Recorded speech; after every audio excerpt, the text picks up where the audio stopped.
Ito po ang ating Baby Trend Sit and Stand.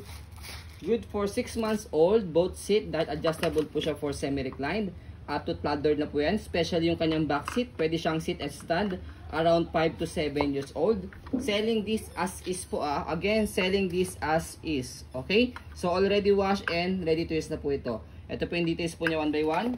So wala po itong faded. Wala siyang discoloration. Ito yung kanyang front seat. Ito yung kanyang canopy. Ayan. Black na black. Combination ng lining na red. Ayan. Okay. Ganyan po yung pagpugol dyan. Okay. And then, ito yung kanyang pagkakaupo. Ang ganda na pagkakaupo niya kasi flat siya. Ayan, okay? And then, pag i-adjust po siya dito sa likod, ito yung bakal dito. Ayan. Ayan, for semi-recline. And then, 5 harness po siya. Press nyo lang po dito, ayan, para makita nyo po wala siyang putol. Okay? And then, next po natin, ayan, yung kanyang front tray. Ayan, okay, may lagayan siya dito ng cup holder. Press nyo po dito sa dalawang side. Yan, kapag ipo-fold po ninyo siya. Okay? Natatanggal ba yan? Yes, natatanggal siya. Yan.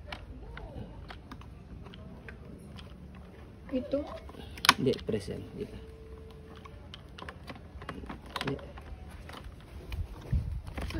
Meron na yan. Sa ilalim. Natatanggal po siya, yan. Okay? So, next natin, dito naman sa back seat. Ayan, ito yung kanyang canopy. Wala rin faded, walang discoloration. Meron siyang peekaboo. Okay, so pag fold, ayan. Next natin, ayan, yung kanyang front tray. Okay.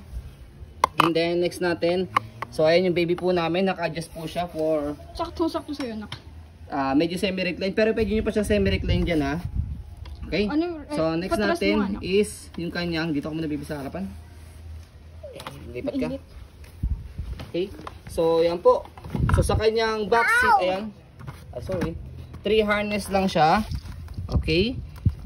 Ayan. Wala po siyang putol. Pero pwede niya siyang bilan sa Shopee, Okay.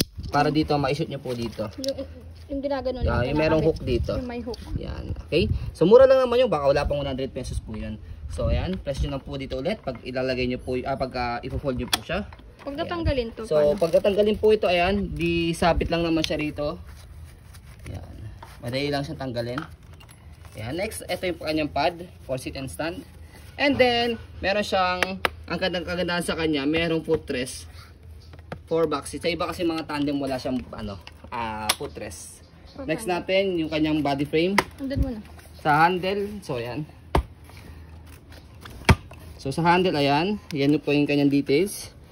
So, sinamahan na po namin 2 pieces bag hook para hindi na kayo bibili. And then sa parents, ayan, meron siya lagayin dito ng bottled water, 2. And then dito is coins, pera, or anything, wipes, pwede yan. Next natin, body frame, ayan. So this is pre-lab.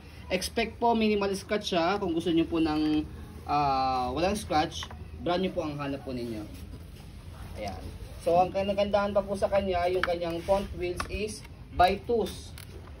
Ayan, by twos siya. And medyo big wheels na rin po siya. Ayan. Okay.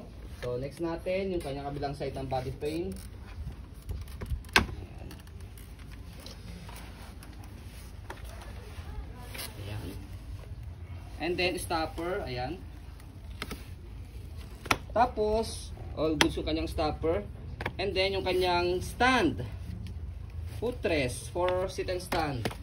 Okay. And then yung kanyang basket. Ayan. Malaki rin yung basket niya.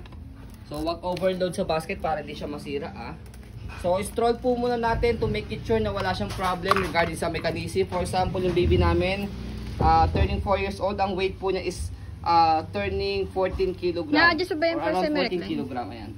So, by the way, pwede nyo siyang i-adjust dito, babe. So, ito, yung kanyang belt.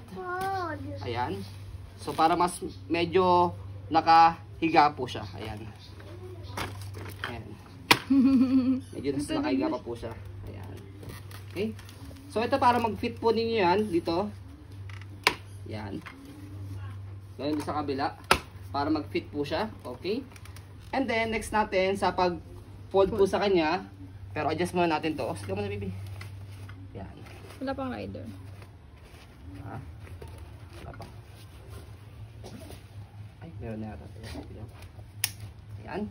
Okay. So next natin sa Pag fold, excuse me na nak. pag-fold po sa kanya. Okay na, baby? Fold lang. Fold mo natin. Thank you. I-open ulit. Puha mo na sa puwan mo. Ayaw mo Yan. Fold muna yung kanyang canopy. Fold din yung harapang canopy and then move siya paharap.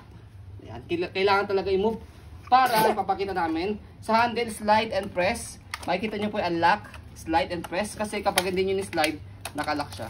Slide, press, tapos angat, and then press nyo po siya paharap. And then compress nyo po siya. Ayan.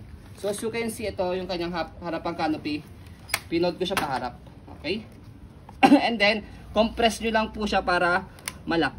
Ayan. So yan po siya kapag naka-fold. Pwede nyo po siyang i-stand. Ayan. Okay? Kapag naman po in-open siya, compress lang ng konti. Tapos para matanggal po itong lock sa gilid niya. And then, bubukan nyo lang po siya. So that's it. And then yung kanyang front canopy, move nyo lang siyang paharap.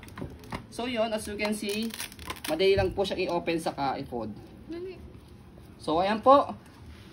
As you can see again, very details po kami sa aming pong pag-video kasi ang aming shop policy, no refund, no exchange, what you see is what you get.